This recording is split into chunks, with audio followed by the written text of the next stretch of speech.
اگر FTE یہ سمجھتا ہے کہ اس سے ہمارے اسکولوں کا ڈسپلن خراب ہو رہا ہے یا کوئی شکایت آئی ہے ٹیچر سے. اچھا میں آپ کو ایک مزے کی بات بتاؤں, ایک پرائیویٹ اسکول کی پرنسپل سے میری بات ہو رہی تھی, بڑی ماڈرن پروگریسو اچھی پڑھی لکھی خاتون, پرائیویٹ اسکول, ایلیٹ اسکول. تو مجھے کہتی ہے کہ عائشہ اوور ٹائم میں نے یہ دیکھا ہے کہ ہماری سوسائٹی میں اتنی زیادہ چینج آ گئی ہے کہ ایک زمانے میں اگر ہاف سلیو پہنتی تھی, سلیو لیس اپنے اسکول میں پہنتی تھی, that used to be fine. اب میں پہنتی ہوں, میرے پاس پیرنٹس آتے ہیں کہتے ہیں آپ ہمارے بچوں کو کیا سکھا رہے ہیں. یہ پرائیویٹ اسکول کا حال ہے, ایلیٹ پرائیویٹ اسکول ان اسلام آباد. وہ کہتی ہیں میں نے اسکول کے اندر ہاف سلیو اور سلیو لیس پہننا چھوڑ دیا ہے, آئی ویئر اونلی فل سلیوز. تو عارفہ یہ جو ایشو ہے نا, یہ ہمارا سوسائٹل ایشو ہے کہ لوگوں کی جو ایون پیرنٹس ہیں ان کی جو ہے کہ ہمارا ٹیچر بچے کا کیسے آپ پریزنٹ ہو کلاس کے سامنے, یہ پیرنٹس کی طرف سے فرمائشیں کا دفعہ ہیں. بٹ اچھا یہ دو مختلف پہلو ہیں نا. پھر یا تو آپ یہ کہیں کہ جو ایجوکیشن منسٹری ہے اس کو یہ لگا کہ جو اساتذہ ہیں وہ ٹھیک سے تیار ہو کے نہیں آ رہے, ٹھیک سے تیار ہو کے کہ جیسے آپ نے کہا کہ وہ سلیپرز پہن رہے ہیں, کپڑے استری نہیں کر رہے, یا یہ ہے کہ ان کو ماں باپ جو ہیں, جو بچوں کے ماں باپ ہیں, ان کی طرف سے کوئی تنقید کا سامنا ہوا ہے جس کی وجہ سے ڈر کے گھبرا کے, جیسے آپ کی پرنسپل دوست جو ہے کیونکہ ان کی طرف سے تنقید ہوتی ہے کہ ٹیچرز نے ایسے کپڑے کیوں پہنے تو اس کی وجہ سے وہ کرے. یہ بہت مختلف وجوہات اور وہ بات بالکل ٹھیک ہے. نہیں, یہاں پر انہوں نے یہ نہیں کہا, انہوں نے یہ نہیں کہا کہ پیرنٹس کی طرف سے کوئی وہ آئی ہے ہمیں شکایت. انہوں نے کہا کہ ہمیں ایسا لگا کہ ڈسپلن کے لیے ضروری ہے. Again I am not seeing کہ انہوں نے جو ڈریس کوڈ دیا ہے وہ ٹھیک ہے, میں ریزن بتا رہی ہوں کہ ان کی ریزن اس کے پیچھے کیا ہے. ہاں یہ کہ ہمیں یہ چیز ڈیفائن کرنی چاہیے ایڈلٹس کے لیے کہ نہیں, میرے خیال میں ہمیں نہیں ڈیفائن کرنی چاہیے. میرے خیال میں اس کا بہتر طریقہ یہ ہے عارفہ کہ ان چیزوں سے بچنے کے لیے ہم جب ٹیچرس کو انڈکٹ کرتے ہیں نا, یا جیسے ہم کہتے ہیں پروفیشنل ڈیولپمنٹ, ہمیں ٹیچرس کو ٹرین کرنا چاہیے کہ ایک بہتر طریقہ اپنے آپ کو پریزنٹ کرنے کا ہر قسم کے بچے کے سامنے یا ہر قسم کے پیرنٹ کے سامنے کیا ہے, because you coming for a job, it's a work place. تو اگر آپ وہ کرنا چاہتے ہیں, ہائیجین کی بات کرنا چاہتے ہیں, I think orientation training is a better, I think وہ جو اپروچ. میرے خیال میں اس طرح کی نوٹیفیکیشن ظاہر ہے پھر کنٹروورشل بن جاتی ہیں, کنسیڈرنگ کہ ہمارے پاس یہ پچھلے کچھ عرصے میں جو لباس کی ڈبیٹ ہوتی رہی ہے, پھر لوگوں کا ایک کوگنیٹو بائس آ جاتا ہے کہ جہاں وہ دیکھیں گے جینس بنا ہوئی ہے, اچھا اس کا مطلب یہ ہے کہ یو ار امپوزنگ آپ کا جو سینسبلٹی ہے آن ادرس. تو آئی تھنک یہ انفارچونیٹ سچویشن بن گئی ہے. بہت بہت شکریہ عائشہ صاحبہ, آپ نے ہم سے بات. جی ناظرین, یہاں پہ لیں گے ہم ایک چھوٹا سا بریک. جب ہم بریک سے واپس آئیں گے تو ہم بات کریں گے جو پاکستان روپے کی ویلیو ہے ڈالر کے خلاف, وہ ایک دفعہ پھر گر رہی ہے. اسٹے ود اس.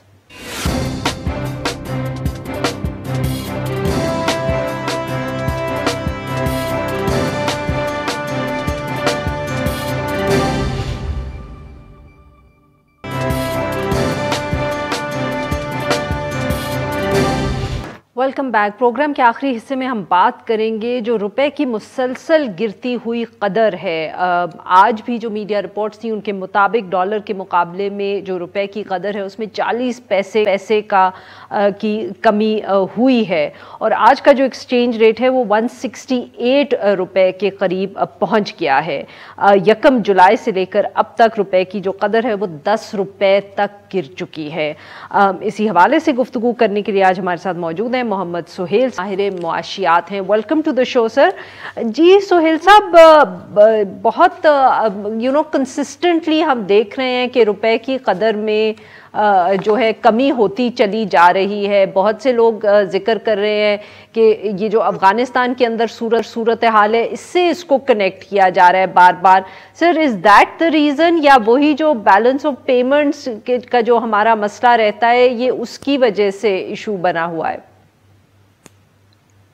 اول تو یہ کہ یہ جو اس دفعہ ایکسچینج ریٹ میں جو ایڈجسٹمنٹ ہو رہی ہے, اور پچھلے ایک سال میں ہم نے دیکھا کہ وہ 168 سے 152 گیا, پھر 152 سے پھر 168 آیا.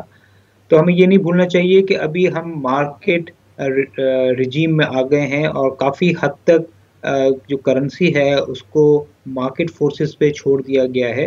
اس سے پہلے یہ ہوتا تھا کہ کرنسی کو مینج کیا جاتا تھا, تو اس وجہ سے شاید ہمیں اتنی زیادہ عادت رہی نہیں ہے اس طرح کے والیٹیلٹی دیکھنے کی. اور اس کا ریزن ہے وہ آپ نے بالکل بجا فرمایا. آئی تھنک مین ریزن اس کا ہے کہ دنیا بھر میں کموڈٹی کی قیمتیں بہت بڑھ گئی ہیں, چاہے وہ کروڈ آئل ہو, چاہے وہ پام آئل ہو, چاہے وہ کاٹن ہو. اور ایسی صورت میں جب امپورٹڈ آئٹمس کی پرائسز بڑھ رہی تھی, حکومت نے ایک پرو گروتھ بجٹ دیا جس کی وجہ سے ڈیمانڈ بھی بڑھ گئی. تو یہ والا جو سب سے بڑا مسئلہ رہا, اور پھر آپ نے بھی کہا اس کا کچھ امپیکٹ ضرور ہے، خاص طور پہ اوپن مارکیٹ میں، کہ جب سے یو ایس ٹروپس کا ودرال ہوا ہے تو وہاں پہ جو ڈالرز آیا کرتے تھے وہ نہیں آ رہے، تو جس کی ڈیمانڈ ہے ڈالرز کی جو افغانستان کی ہے وہ اوپن مارکیٹ سے پوری ہو رہی ہے، تو کچھ پریشر اس کا بھی ہے، مگر جو مین ایشو جو ہے پاکستان کا ٹریڈ ڈیفیسٹ ہے جو 2 مہینے میں 100% سے زیادہ بڑھ چکا ہے۔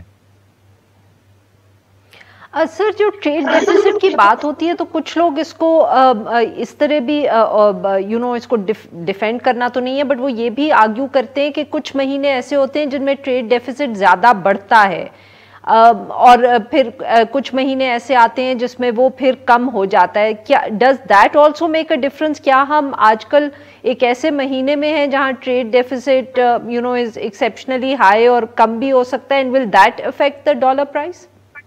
نہیں، ایسا نہیں ہوتا، سیزنیلٹی ضرور ہوتی ہے، مگر یہ جو کمپیریزن ہے جو میں نے آپ کو کہا جولائی اگست کا ٹریڈ ڈیفیسٹ جو ڈبل سے زیادہ ہو گیا ہے، وہ پچھلے سال بھی جولائی اگست تھا، پچھلے سال بھی وہی چیزیں امپورٹ ہوئی تھیں، تو وہ سیزنیلٹی ضرور ہوتی ہے، مگر اس میں سیزنیلٹی نہیں ہے۔ ہاں البتہ یہ ہے ون ٹائمر کچھ چیزیں ضرور ہیں، جس طرح اطلاعات ہے کہ کاٹن زیادہ امپورٹ کی گئی، حکومت نے ویٹ بھی امپورٹ کیا ہے، پلس ویکسین بھی امپورٹ ہو رہی ہے، تو کچھ ایلیمنٹ ون ٹائمر کا ہے، مگر جو اماؤنٹ ہے $6.5 بلین وہ بہت ہی سبسٹینشیل ہے۔ پچھلی حکومت میں جب وہ $5 بلین کا ہو جاتا تھا تو لوگوں کو پریشانی ہو جاتی تھی، تو اگر یہ کہنا چاہ رہی ہیں کہ اس میں سیزنیلٹی ہے تو آنسر از نو، بٹ اس میں ون ٹائمر ضرور ہے، مگر ون ٹائمر کو اگر ہم ہٹا بھی دیں تو بھی یہ ایسا نمبر ہے کہ شاید برداشت ہم نہ کر سکیں، اسی وجہ سے روپے کی قیمت گری ہے کہ شاید اس کی وجہ سے آنے والے مہینوں میں کچھ امپورٹس کرٹیل ہو جائیں۔ اچھا سر، اور یہ جو ہماری اسٹاک ایکسچینج ہے اس کی بھی درجہ بندی ایمرجنگ مارکیٹ سے فرنٹیئر مارکیٹ کر دی گئی ہے، یہ ایک بالکل مختلف فینومینن ہے یا اس کو بھی ہم لنک کر سکتے ہیں اوور آل اس صورتحال کے ساتھ جو کرنسی کی ہے؟ نہیں، اس کو میرے خیال میں ہم لنک کر سکتے ہیں کہ جو پچھلے 4-5 سال میں اکانومی کی حالت جو رہی ہے اس سے لنک کر سکتے ہیں، کیونکہ جب اکانومی بہتر پرفارم کرتی ہے تو شیئر پرائزز بڑھتی ہیں، اور شیئر پرائزز بڑھتی ہیں اور کرنسی اسٹیبل رہتی ہے تو جو کمپنی کی مالیت ہے وہ بڑھتی ہے۔ اب ہوا یہ ہے کہ جو 4-5 سال میں پاکستان میں جو بڑی بڑی کمپنیز کے شیئر پرائزز ہیں وہ روپی ٹرمز میں بھی گر گئے ہیں، کہیں کہیں تو آدھے سے کم ہو گئے ہیں، پھر چونکہ روپے کی قدر بھی گری ہے تو اس کا بھی امپیکٹ آیا ہے۔ تو جو سائز کرائٹیریا ہوتا ہے کہ اتنی سائز کا ہوگا، اتنی کمپنیز ہوں گی، اس کی اتنی ڈیلی لیول پہ اسٹاک ایکسچینج میں ٹریڈنگ ہوگی تو ہم اس کو ایمرجنگ مارکیٹ قرار دیں گے۔ تو یہ بہت انفارچونیٹ ہے کہ 2017 میں پاکستان فرنٹیئر مارکیٹ جو چھوٹی مارکیٹس ہوتی ہیں اس سے بڑی مارکیٹ میں آیا، اور چونکہ ملک کے حالات معاشی سیاسی ایسے رہے کہ شیئرز کی قیمتیں گر گئیں، تو اب جا کے دوبارہ سے ہمیں ڈاؤن گریڈ گیا ہے MSCI کی طرف سے، اور ابھی ہم ایمرجنگ سے دوبارہ فرنٹیئر نومبر میں ہو جائیں گے۔ بہت بہت شکریہ، آپ نے ہم سے بات کی۔ ناظرین آج کے لیے بس اتنا ہی، we'll be back tomorrow at the same time.